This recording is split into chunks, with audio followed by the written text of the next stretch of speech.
ايه يا اختي؟ مين ده سنقر ايه يا سنقر جاي تاني تعمل ايه؟ نادية صالح في زيارة لمكتبة فلان.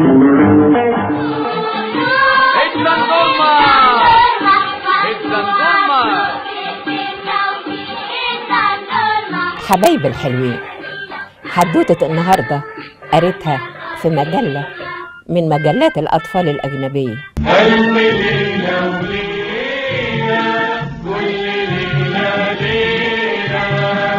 هذه هي سمارة.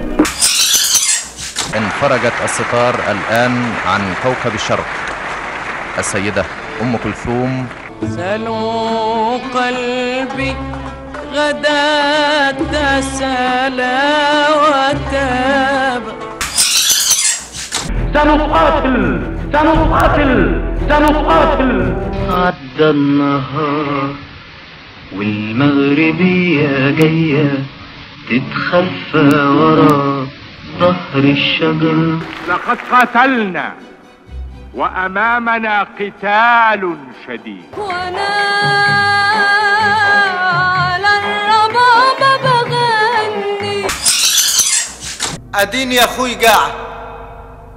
قلت له خلفت ولاد، قال لي حتة واد. ادي الفرحة رشوا الملحة شال الطرحة موجة طويلة حاجة جميلة. حملت أيدينا حول آذاننا مذياعا صغير فطفى بنا البساط الأخضر، وراح خيالنا يتغذى بمراوغة ومغازلة من نجوم تعلقنا بهم، وراحت آهاتنا وأصواتنا تعلو هنا وهناك من تعليقات من رواد حفروا في صدورنا فكانوا علامات لرياضة مصرية، فكانت إذاعة الشباب والرياضة. هذه الحكاية من البداية.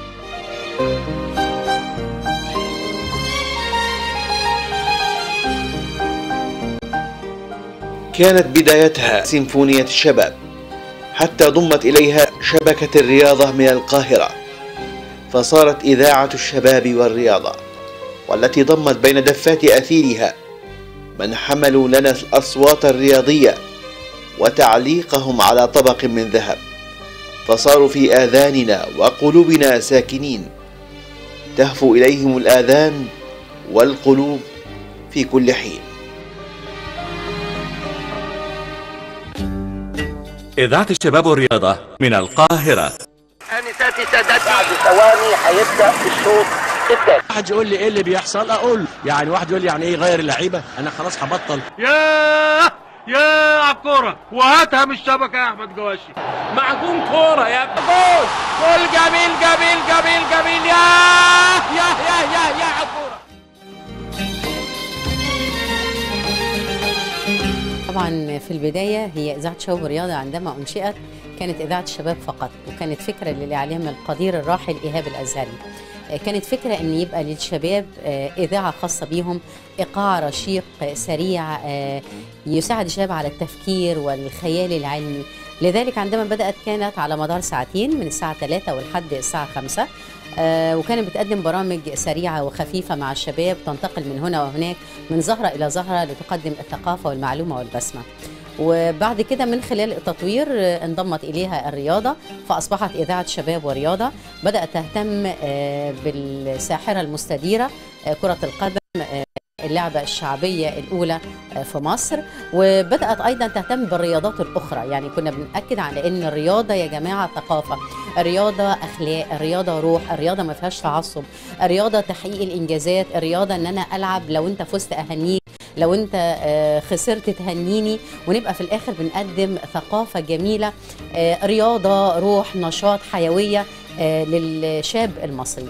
وبدأت الإذاعة تقدم بقى ماتشات كرة القدم، مباريات كرة القدم والنجوم والنجمات، وحوارات معاهم وحوارات مع أسرهم، ونغطي كل الفعاليات وكل الأنشطة، بالإضافة إلى اللعبات الأخرى، كرة اليد، السلة، الطايرة، ألعاب القوى، الجمباز، الرياضات الشهيدة اللي محدش مهتم بيها، يعني الكاراتيه، التايكوندو، كل ما هو مثمر في حياة الإنسان رياضيا.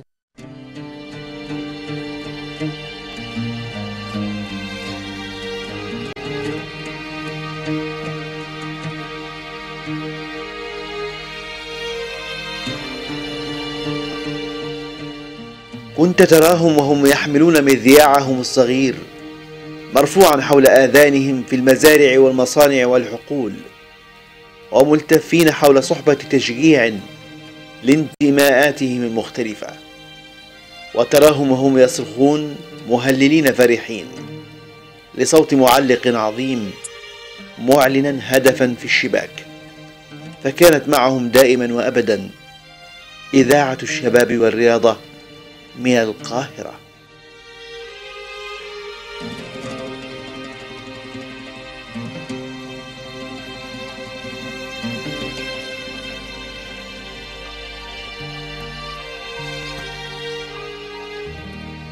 يا نهار ابيض يا نهار ابيض يا نهار ابيض يا مالك يا مالك القلب، هل انتهى امري يا اثر حبي؟ ده انت الامر كله ليك يا ابني. حلوه حلوه حلوه حلوه حلوه، حطها له هوبا والهدف. يا نهار ابيض، ذبحت المباراه يا ابني، خلصت على الدنيا يا ابني. بقت خطر، لسه الخطوره قائمه، لسه الاماني ممكنه. الهدف الاول جول اهلاوي احمر مؤمن زكريا.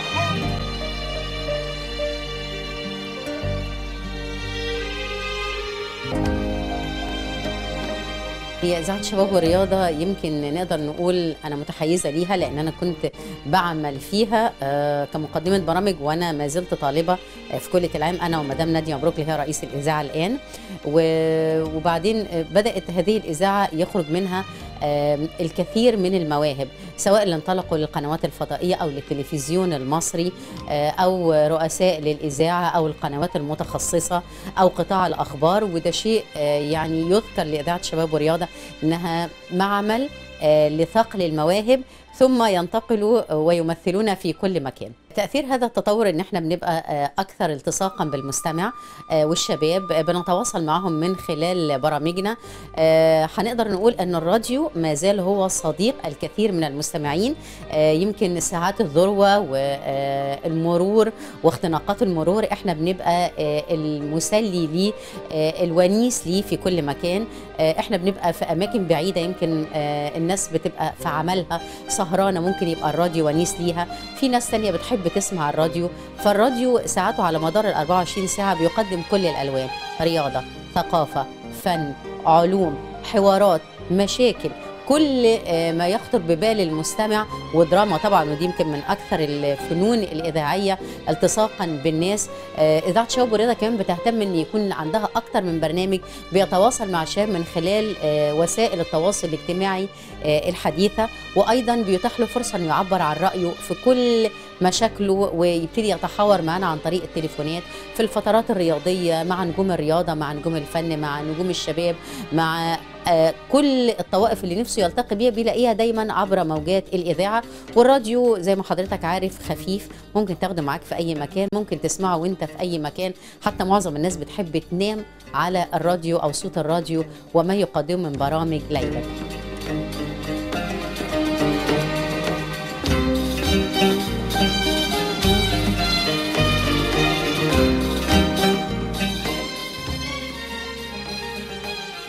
ومن خلال شبكة الشباب والرياضة شكل الوجدان المصري رياضيا وأخلاقيا وشبابيا، فكانت المنافسة في أسمى وأرقى معانيها، فهو جهاز وشبكة تجمع لا تفرق.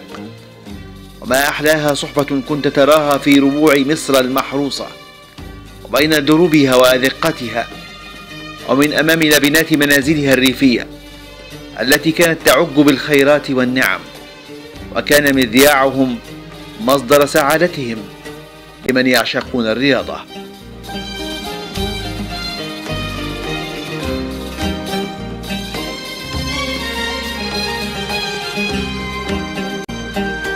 الشباب والرياضة يمكن وقتها مقسم ما بين الشباب، البرامج الشبابية والبرامج الرياضية.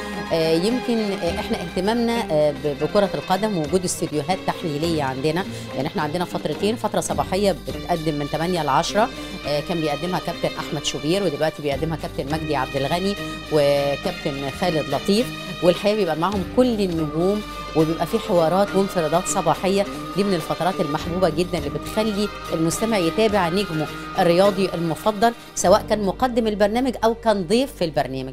عندنا ايضا فتره استاد كره اف ام، ودي الفتره التحليليه لمباريات الدوري والكاس والمنتخب المصري. دي بيقدمها كابتن كريم شحاته، ومعاه كابتن سامي الشيشيني وكابتن شادي محمد، بالاضافه الى وجود يعني اقول خليه نحل من مذيعي ومقدمي الشباب والرياضه موجودين في كل الملاعب في كل الاماكن، بينقل لك الحدث اول باول، بيقدر ان هو يغطي كل الحدث وننفرد بيه.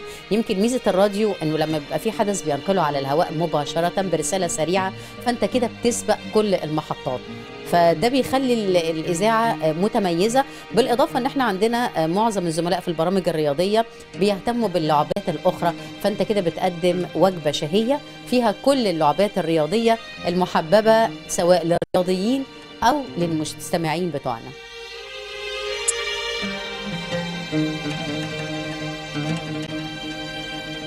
لمستمعينا في العيد مواعيد، لسه مشرفنا الفنان الكبير عهدي شاكر الملحن والمطرب، والشاعر الكبير مسعود شومان.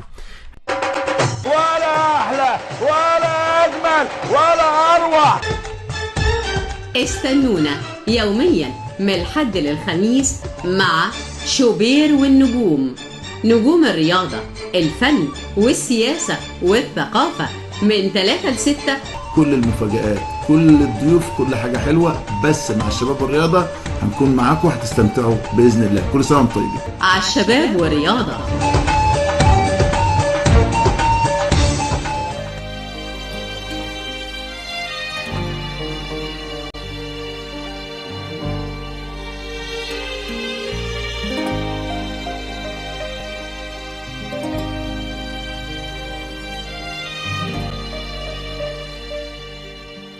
في مباريات كتير ما بتبقاش مذاعه، اذاعه شباب الرياضه بتعمل لها تغطيه، فاحنا بنحاول ان احنا نوصل لهم. احنا عندنا السلوك الرياضي والاخلاق والبعد عن التعصب، ده شيء اساسي احنا بنركز عليه في المنظومه الرياضيه عندنا، علشان كده بنلتزم دايما الحياديه، بنلتزم دايما ان احنا نقدم الجديد، بنلتزم بان احنا دايما نرقى بسلوك المستمع عندنا، وده بيبقى من خلال سواء نجوم الفن او المسؤولين او نجوم الرياضه نفسهم لما بيتحدثوا مع الشباب عن طريق 108 اف ام 711 اي ام، ودي الموجه الخاصه بالشباب والرياضه. يمكن احنا الموجه المتوسطه دي بتوصل الى اقصى الصعيد، احنا واصلين حتى ل 87.8 لشمال سيناء، فمستمعينا هناك بيسمعونا في كل مكان على مدار 24 ساعه. متهيألي تواصلهم والرسائل الخفيفه اللي بنحاول نوصلها عن طريق نجومنا وفنانينا، متهيألي دي بتشكل الوجدان الرياضي الصح، ان الرياضه يا جماعه اخلاق، الرياضه ممارسه وسلوك.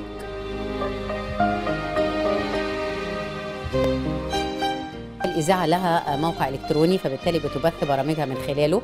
احنا بنتواصل من خلال كل فتراتنا المفتوحة، مذيعينا الموجودين بيتواصلوا مع الشباب عن طريق الفيسبوك، عن طريق تويتر، عن طريق صفحات خاصة على الإنترنت، فده بيخلي المستمع متواصل معنا. يعني هو لو مش سامع حتى الراديو بيتواصل معاك عن طريق التواصل الاجتماعي، وده حتى المذيعين عندنا بيقدروا يقيسوه، يعرفوا المستمع اللي سمعك أو متابع معاك قد إيه. فده شيء رائع انك تتواصل معاهم بكل الوسائل علشان يبقوا معاك، بالاضافه لتواصلنا معاهم ان احنا بنوصل لهم. يعني احنا بنتحرك، بيبقى عندنا مراسلين في كل مكان، فنتحرك ونتواصل مع الشباب ونلتقي معاهم، بنقدم لهم المواد الجذابه، بنقدم مسابقات عشان يكونوا موجودين معانا، يعني بنقدم دايما الحوارات الجديده. يمكن على مستوى الشباب حتى احنا بنهتم بمسابقه ابداع اللي بتقدمها وزاره الشباب والرياضه، وبنقدم نافذه، وبنجيب الاولاد اللي فازوا او حتى اللي ما فازوش لمجرد انه كان له شرف المحاوله وشارك.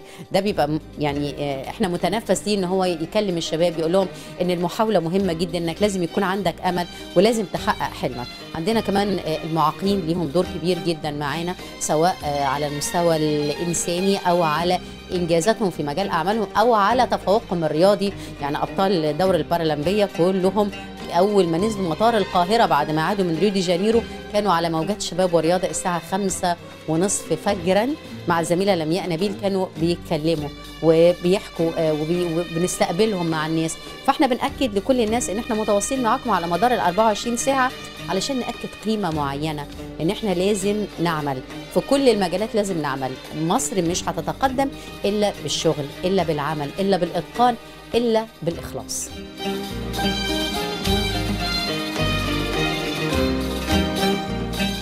إذاعة الشباب والرياضة من القاهرة.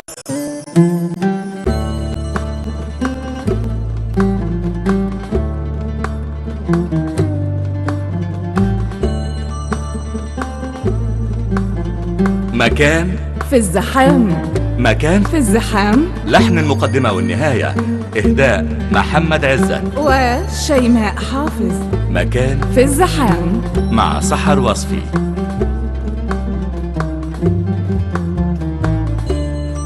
الأماكن اللي فيها القلب ساكن، الأماكن اللي فيها القلب ساكن، مش حيطان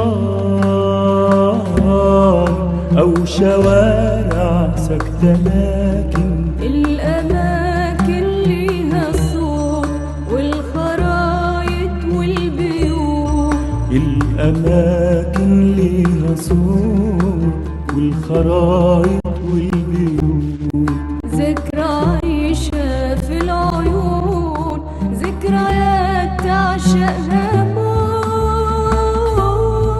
كان وكان ويا مكان، المكان وسط الزحام، كان وكان ويا مكان، المكان وسط الزحام، مش حيطان مش شوارع، ذكرى تتحدى السكوت،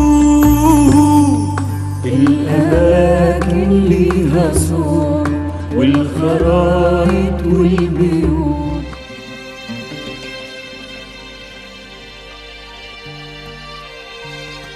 احنا مهتمين جدا بانه طبعا وسعداء ان عام 2016 كان هو عام الشباب المصري.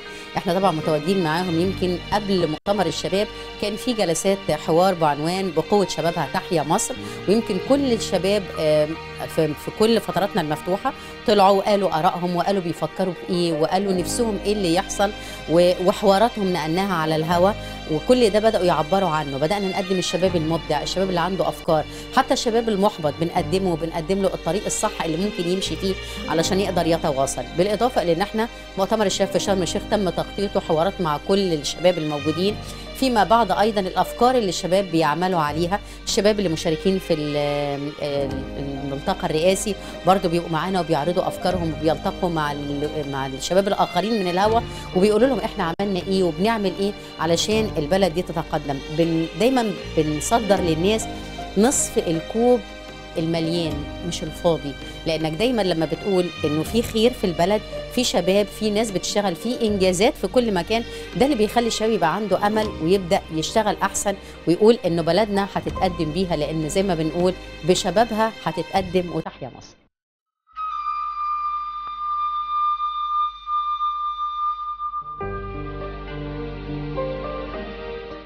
ومع السرعة الفائقة لعصرنا الحديث وهذا التطور المرعب في تكنولوجيا الاتصالات، راحت إذاعة الشباب والرياضة تمارس دورها في تقديم كل ما هو جديد للمستمع المصري العاشق للرياضة، حتى تظل هي في وجدان وضمير المصريين.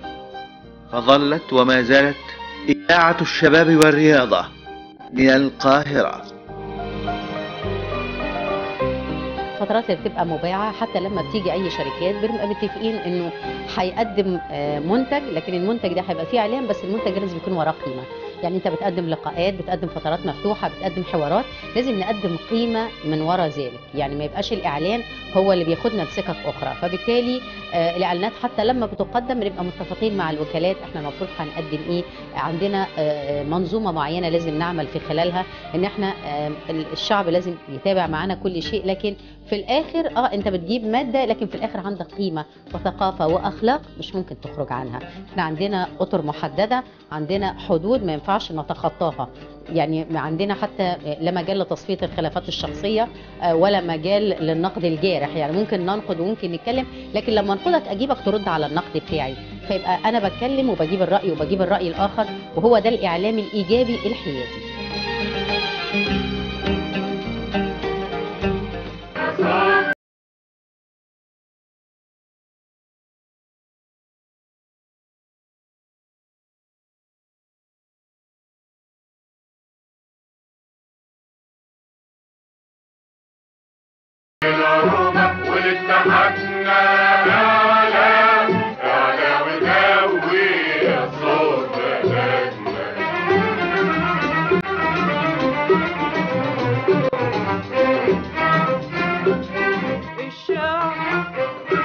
والأنغام